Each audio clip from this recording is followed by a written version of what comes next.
Habari na karibu sana kwenye channel ya kupendwa ya afya na elimu ya mwili. Leo tunazungumzia mada nyeti lakini muhimu sana kwa wanawake. Fangasi za ukeni. Kwa nini zinajirudia mara kwa mara? Zinasababishwa na nini? Je, kuna njia ya kuzuia kabisa? Kama unataka kujua yote haya kwa lugha rahisi, endelea kutazama darasa hili. Lakini usisahau kusubscribe na kutana notification ili uwe wa kwanza kupata darasa hili. Fangasi za ukeni ni maambukizi yanayosababishwa na vimelea vinavyoitwa Candida albicans. Hii ni fangasi wa kawaida wanaopatikana mwilini, lakini wanapozidi kiasi huleta maambukizi. Tafiti zinaonyesha kuwa zaidi ya 75% ya wanawake hupata fangasi angalau mara moja maishani mwao, na kwa baadhi ukirudia mara kwa mara, hali inayoweza kusumbua sana. Tuangalie sababu kuu zinazochangia kurudiwa kwa fangasi za ukeni. Sababu ya kwanza ni matumizi ya antibiotic kupita kiasi. Antibiotic huua bakteria wazuri wanaolinda uke, na hivyo fungus kupata nafasi ya kukua haraka. Sababu ya pili ni mabadiliko ya homoni. Wakati wa ujauzito, hedhi au kutumia dawa za uzazi wa mpango, homoni hubadilika na kuathiri uwiano wa asidi na alkali kwenye uke, yani pH, jambo linalowezesha fungus kukua kwa haraka. Sababu ya tatu ni kisukari kisichodhibitiwa. Sukari nyingi mwilini huchochea ukuaji wa fungus. Wanawake wenye kisukari kilichoshindwa kudhibitiwa huwa na hatari ya fungus kujirudia mara kwa mara. Sababu ya nne ni nguo za ndani zinazobana au zisizopitisha hewa. Nguo za nailoni au kubana sana husababisha joto na unyevunyevu mwingi, ambayo ni mazingira bora kabisa kwa fungus. Sababu ya tano ni usafi kupita kiasi au kufanya dochi. Kujisafisha ndani ya uke kwa sabuni kali au kemikali huchafua uwiano wa bakteria wazuri na kuruhusu fangasi kuongezeka. Kwa kifupi, huruhusiwi kuingiza vidole sehemu za uke kwa namna yoyote iwe unafanya usafi au unafanya jambo lolote. Sababu ya sita ni kinga dhaifu ya mwili.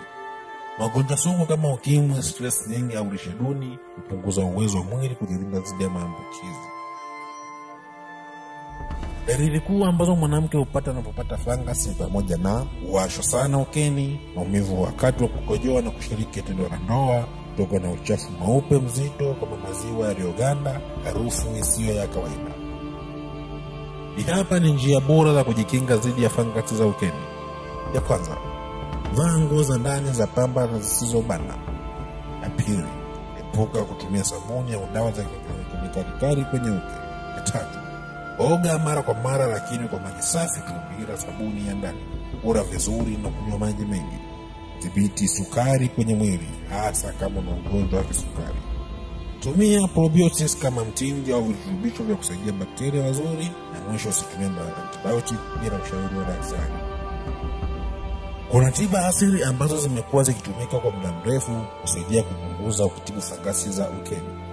Ingawa ni muhimu kuelewa kuwa tiba hizi hazipaswi kuchukua nafasi ya ushauri wa kitaalamu wa daktari, hasa kama maambukizi ni ya mara kwa mara au makali.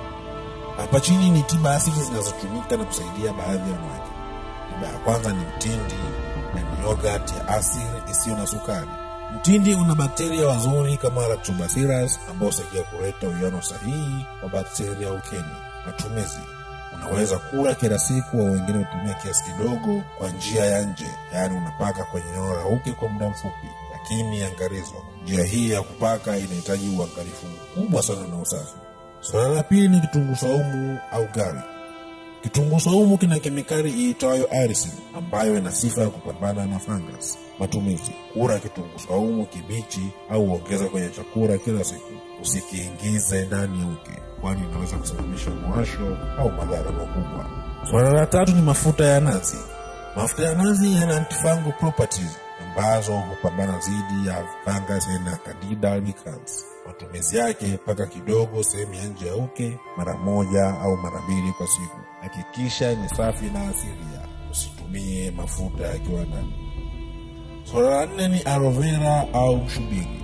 Aloe vera inaondoa mwasho na inasaidia kuponya maambukizi ya ngozi na magonjwa karibia mengi. Matumizi: tumia gel ya asili ya aloe vera, paka eneo la nje, si ndani ya uke, mara moja hadi mara mbili kwa siku. Zingatia, usipake ndani ya uke. Swala la tano ni siki ya tufaa, yani siki ya apple. Husaidia kurekebisha pH ya uke sana. Matumizi: changanya kijiko kimoja cha apple cider vinegar katika glasi ya maji ya vuguvugu na unywe mara moja kwa siku. Usitumie moja kwa moja kwenye uke bila ushauri wa kitaalamu. Tahadhari: usitumie dawa yote ya asili ndani ya uke bila ushauri wa daktari. Tiba za asili husaidia kama msaada, lakini si suluhisho kamili kwa kila mtu. Ikiwa fangasi zinajirudia mara kwa mara, ni vizuri kufanya vipimo zaidi kutambua chanzo kabisa. Mpenzi mtazamaji, fangasi za ukeni ni jambo la kawaida, lakini linahitaji uelewa na utunzaji wa mwili. Ukiona dalili, usione aibu kutafuta msaada wa kitaalamu. Na kama video hii imekusaidia, tafadhali like, subscribe na share na wengine. Tueneze elimu ya afya kwa jamii yetu. Mpaka tukutane tena.